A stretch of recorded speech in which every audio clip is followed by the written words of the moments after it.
దాహంగా ఉంటే అందుబాటులో ఉందని విషాన్ని ఎవరూ తాగరు కదా. నిరాశావాది ప్రతి అవకాశంలో సమస్యలను చూస్తాడు. ఆశావాది ప్రతి సమస్యలో ఒక అవకాశాన్ని వెతుక్కుంటాడు. నిజాయితీగా ఉండు, నిశ్శబ్దంగా ఉండిపోకు. మౌనంగా ఉండు, కానీ మాట పడకు. విలువలేని చోట నోరు విప్పకు. అవసరం ఉన్న చోట నీ కోసం నువ్వే వాదించుకో. మన కోసం ఎప్పుడూ ఎవరూ రారు అనే నిజాన్ని గుర్తించు. ఎదుటి వారిలో తప్పులు వెతకడమే పనిగా పెట్టుకుంటే బంధువులు, స్నేహితులు ఎవరూ మిగలరు. ఎవరిని తప్పు పట్టవద్దు, నిందించొద్దు. ఎవరి పరిస్థితులు వారివి.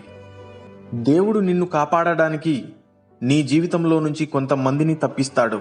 వారి కోసం నువ్వు పరుగెత్తవద్దు. పాము కోరల్లో విషం కన్నా మనిషి చూపులోని అసూయ చాలా ప్రమాదకరం. దేవుడికి నైవేద్యం పెట్టకపోయినా పర్వాలేదు, ఆయనకు అది కరువు కాదు.